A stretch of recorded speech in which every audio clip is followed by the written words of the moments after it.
the mighty and resilient Merrimack River, carving through the communities of our great region.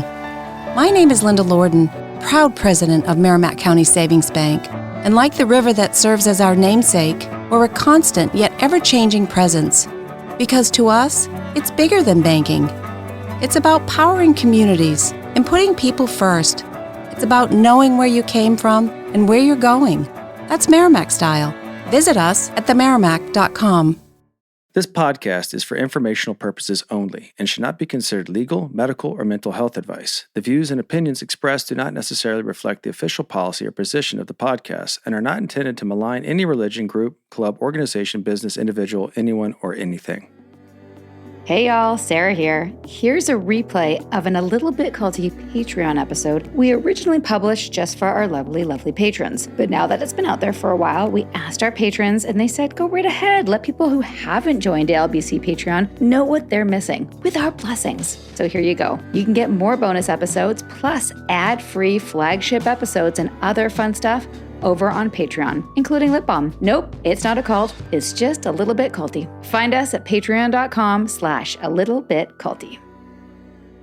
Hey, everybody. What up, girl? Welcome to Patreon. This is like so cool to have. It's like a clubhouse. Except we're in a studio and we're not in a house or a club. Yet. It just feels... I did find a cool place behind the Arco gas station tonight. Oh, yeah? That's where you want to have your clubhouse? It looks pretty cool. Okay. It moonlights as a wine testing place. Yeah. But it had a clubhouse vibe to it. But it was a gas station? It was behind the Arco gas station. On Roswell? On Roswell, which incidentally has a liquor store on the left and like a convenience store on the right. And you enter through the same sliding doors. And a little wine tasting venue in the background. Atlanta is full of gems. It really is. Full of gems. Well, here we have some gems. We wanted to share some more voicemails and dig into some of them over here this week for our bonus epi minisode. Let's do it. Bonus epi minisode. Let's do it. Let's roll into it. All right. Come on now. Hi, Sarah and Nippy. My name is Julie. I love your show. I've learned so much about the cultiverse, and I loved The Vow. I'm always intrigued by some of the cults or the cult-like organizations that you guys cover and expose, I guess. I am curious. I have lots of friends who are involved with Airbon and this other company, Optavia. And I know that they seem to be these MLMs, but I'm just curious what your thoughts are on these companies that pop up that tend to attract women in their 30s and 40s who are looking to maybe work from home or quit their corporate jobs. And just wondering if you are familiar with these companies and what you thought of them and if they reek culty to you as they do to me. Want to hit that? You want me to? I'll hit it with the one. You can come in with the two. Okay. How's that? 1, 2, go. Short answer to the question is we've done 2 episodes on it with Douglas Brooks, who explains it, and he basically gets into the foundation of it and the math on it makes it impossible for them to deliver what they promise. And we did another one with Liberta Blevins about the leggings one, and she runs into similar problems, but she also runs into how the organization becomes a little bit culty with the obligation and the coercion and stuff like that. So short answer, yes, tell them to run from that. You can send them documentaries on our episodes if you want, because it's got some good intel in it. And Sarah, I'll hand it off to you for the 2. Thank you. I think that if you listen to those episodes, you'll see that the nuggets we glean from both interviews is that it's really the same processes of manipulation, coercion, deception, and the number one thing that ties it all together is the illusion of hope. It's not that all MLMs are cults. It's just that MLMs use the same strategies in that it's impossible to ever achieve what you think you're going to achieve when you sign up. It's just impossible. The business model won't allow it. The business model won't allow it, just like the business model of a cult won't allow you to ascend to heaven during the rapture on a spaceship. Like whatever it is that you're signing up for, it's not going to happen. Yeah. Do you Yeah. remember when Eckhart was saying the upside to these cult leaders is that they have the ego self-destruction button kind of built into it? Mm-hmm. Too much ego will destroy it. That's this for the business model. The business model has kind of a self-destruct button in it because it can't deliver on what it is, and it's always doomed to fail. Yeah. And the thing is if you're listening to this, and I'm sure that we have listeners who are like casual members of various, MLM companies selling skincare or electrolyte powder or this or that. And you might listen and go, well, my group's not like that, and these leaders are ethical, and I don't experience it that way. That's great, and I'm happy for you, but I guarantee you 99% of your friends are super irritated with you for trying to hawk your wares every time you see them. And listen, I was that person. So I'm guilty of it, and I just, now that I'm on the other side of it and I'm meeting people and not in the back of my mind thinking about what product they might want, it's a huge relief. So I just have to be honest about that. And I do have a couple of friends who are members of various MLMs, and I'm trying to like slowly drop hints. We ran into someone who had heard our episode and said, "Hey, I heard it. I have different opinions on that." Yeah, well, because they're in a company and they've invested money and they can't look at it that way, and I get it. So I'm just slowly planting the seeds that if you're feeling discomfort, it's not your negative thinking. It's because the company that you're working with is not a real company. MLMs are not real companies. Sorry. That's my belief on that. And we might get one of our experts, Roberta or Doug Brooks, to weigh in on some of these things as have like special guests on our Patreon. Let's do it. So stay tuned for that. Okay. Do you want to should I play the other one? Yep, please do. And this is a message from Willow Bradner. I accidentally ended up in the onlinepreneur world and found myself in a group called COD, otherwise known as Clients on Demand. And even if you don't have me on your show, I'd love for you to help find some other people who have suffered the consequences of COD. It's a $12,000 program that always makes you up level if you actually want to accomplish anything. And they have the IRUS program, meaning if Russ says, I do. So it's super culty, and a lot of people have fallen for a lot of these bro marketing groups. And I just think that the bro marketing conversation is so culty and so worthy. And it just so happens that I'm somebody who witnessed and got out, but never got fully in. So I may not be your person. Anyways, my name's Willow Bradner, and I'm obsessed with taking down anything cult-like, both in my own personal practice and in the world. Thank you. Bye. Thanks, Willow. I definitely want to do an episode on online business coaching because there just seems to be a whole lot of bro bullshit out there. It really is. And thanks, Willow. I think she wrote us an email, I believe, and I read it a while ago because I remember it sounded familiar. Yes, I think that is a good one to do. Okay. Coming to you soon. But we have to familiarize ourselves. Yeah, we have to find the best whistleblower. Okay, here's Lauren, who left a cult last week, and she's getting some serious fair gaming. What do you have to say, Lauren? Hello, guys. I am Lauren Marie. I just left a group called Access Consciousness, and it's run by a guy who came from Scientology called Gary Douglas. And his partner Dane here, and there's a third in charge, are basically the equivalent of your Keith Raniere, Bento Box, and Nancy Salzman.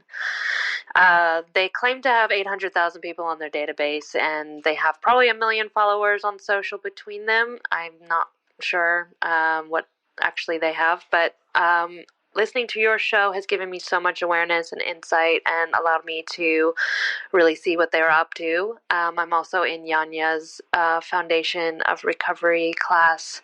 I was in the group for 12 years, and they married me and my husband. We both worked for them. I was inner circle. I still live down the street from the woman who runs the Australia branch of the business. It's essentially a pyramid scheme. It runs very much like Nexium. They have a coaching program. They use the tools that just almost identical to Nexium's, EMs, etc., just different words. They launder money same way, taking cash in class and carrying it across borders and never claiming it. They have several different companies in different countries. Also, they have antique shops where they launder money. The second in charge guy, their bento box guy, he's a sexual predator. He brings women up onto stage and does free sessions, body work sessions on them, and then pursues them to have sex. Targets married women and then basically, quote, facilitates them on their relationship issues in class to try and get them to break up. I was publicly shamed and humiliated under the guise of coaching so many times. They literally tell people, get happy or put a gun in your mouth and shoot yourself. There's been several deaths that have been loosely linked. One guy murdered his 9-year-old son. And then himself. They are very anti-vax. That was a part of that story. I feel like I'm running out of time, so I got to speed up. There's a lot of bad shit they do. They're still doing it. They're active. I left. I spoke out last week, and they're now accusing me publicly of stealing from them, sleeping with their husbands, and I have all of that on tape. And I posted one thing on Facebook, got a whole bunch of support. There's a whole bunch of people that have left and want to speak out. I'd be happy to come on the podcast. Wow, Lauren. Oh, wow. I'm going to reach out to Lauren. I think that would be a really good episode to do a deep dive into. Many people have reached out to us about access consciousness. Mm-hmm. It definitely sounds like a Nexium, LifeSpring, Landmark, Scientology smorgasbord of large group awareness training goodness. Man, God, that's tough. There's just so many. No, it just doesn't end. It just doesn't end. I mean, thanks, Cultiverse, for providing content till the end of time. Do you think we're ever going to stop hearing about cults? I don't think we're going to stop hearing about them, but maybe this will become something else. In the interim, thank you, Lauren. Don't give up. I will email you, and also know that the sooner that you and your cohorts can get organized and, maybe create a blog so people can come and hear the truth. If people search for your group and there's not like a coordinated effort to share the truth, it's hard for people to know what's what. Maybe even get a hold of some of the experts that we've interviewed and see if there's other things written that you can share so that your claims are backed up by an expert analysis. That's my advice for you. Okay. So should we do one more? Yeah. Here is a question from John about NLP. Hello, Sarah and Nippy. My name is Jonathan. I'm enjoying the podcast and really enjoyed your Nexium documentary. I'm in marketing, and I have heard and seen lots of my marketing friends pursue certification in NLP, or Neuro-Linguistic Programming. I understand that Nancy Salzman, who was either the prefect or mentor, I can't remember which, studied NLP, and it was part of the Nexium training. I'm curious how much of NLP made it into Nexium's material, whether the technology is a, quote, good tech to learn and apply. Thanks much. I have an answer to this. Sure. What I do remember them saying is Nancy said that she studied with Bander and Grindler. I think the guys that one of the origins of NLP. Yeah, the founders, right? And she was touting Keith's genius and greatness and all that. And she's like, Keith was able to take a 14-day training that she taught and put it in 2 days of the first 2 days of ours. So I know the first 2 days has a lot of NLP, particularly communication at cause, and maybe nature of emotions. Mm-hmm. And specifically things like understanding, and actually Mark Vicente talks a little bit about this in What the Bleep, that you have this like little window of awareness when you're taking in the data that's around you. She says in the module, and even in when she taught it, that this is what she learned in NLP. Yeah. And she actually says in the module when she's teaching it, Bander and Grindler said said XYZ. if there's 2 miles of information, we're only 2 taking million bits of information. We're only taking in, I think, 7 plus or minus 2 bits of information. Yeah, in terms of all the sensory data that's and coming then in. We have to construct the rest of it to make sense and function in society. And that particular aspect of it was actually very helpful, I found, for me, for communication. When you put numbers like that to me, it's like saying, oh, Andromeda is 83 million light years away. I'm like, okay, it's far. Yeah. Well, you know what I mean? So it's far insofar as I'm understanding that the data you're taking in is different than what I'm taking in. Right. And as a married couple and we have a fight and you remember something and I remember something else, it's not that, we're incompatible, is that you process information differently. And that in way more efficiently. Way more. Case in point. I didn't get far in that joke. No, you didn't. But I remember having something with somebody that I used to fight with a lot. And Nancy explained the difference between auditory, what you take in through your ears, digital or auditory tonal. I'm super tonal. NLP. That's NLP. Yeah. And I remember having an awareness that there was a person that I used to, it was confrontational in my life. And I realized it's because she was digital and I was tonal. And I was late for seeing her, 7 minutes late. No, it was a bit more than that, 15 minutes late. And I showed up and I know that was important to her. So I said something like, I'm sorry, I'm a little late. And she goes, a little late, to which I reacted to her tone. And she was reacting to me saying little. The word little is a digital, her meaning of the word little was not 15 minutes. Little would have been 5 for her. Anyway, we had a big fight, but then I realized this is me processing and she's not aware of her going, oh, a little late, and how that sounded critical. So someone who's tonal like me hears criticism in a way that some people may not intend. Does that make sense? Yeah, that's the valuable aspects of what NLP can facilitate. Yes, NLP can be valuable. Listen, we're not experts, but what we do know is that all these tools, and ironically, Nancy and Keith even said this in the curriculum, a scalpel, a small scalpel in the hands of a surgeon is different than in the hands of a murderer. And this NLP is a tool. You can use it to help and you can use it to hurt. But certainly Nancy was quite skilled in teaching it, and she was skilled in making sure it was a big part of the curriculum. Mm-hmm. And I think we're still finding out how. But the other aspect is in rapport. And maybe we'll save that for another. We're thinking about doing more breaking down the modules in Patreon. I think we should. Yeah, that would be fun. That would be most interesting. So thank you, John, for that question. There's 2 coverage lines here. One is, we also reached out to a friend to get their opinion on this. We also reached out to an expert for their take on this issue.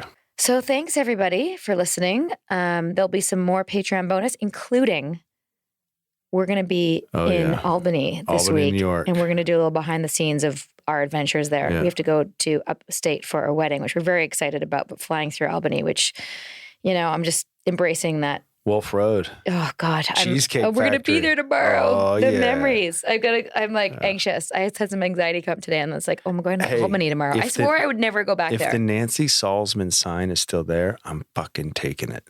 Reserved for Nancy Salzman. We have to go. Oh. And I'm going to get a picture. We should get some pictures in front of the center. Dude, I'm going to take that sign. Okay, where are we going to go? Let's make a little list. That's going to go. The center. Right? I'm going to put that in our driveway. Apropos. Reserved for Nancy Salzman. Apropos. Which is now a restaurant. Excuse me, the Coffee Sanctuary. What's that? What's it called? Really? Huh? What's it actually? It's a sanctuary. But it's not called the sanctuary. Professor Java's. Professor Java's. It's a sanctuary. It's not a coffee shop. And I apologize to all the baristas I tried to recruit into Nexium at Professor Java's. I know.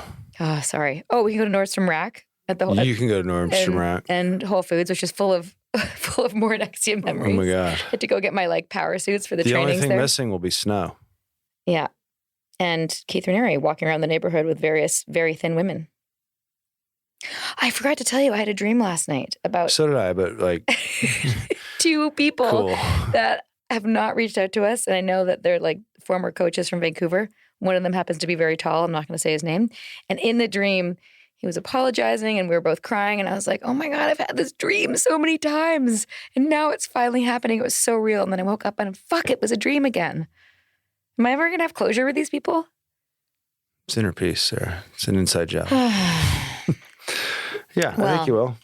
Thanks, everyone. Thank you, everyone. For sharing this journey with us.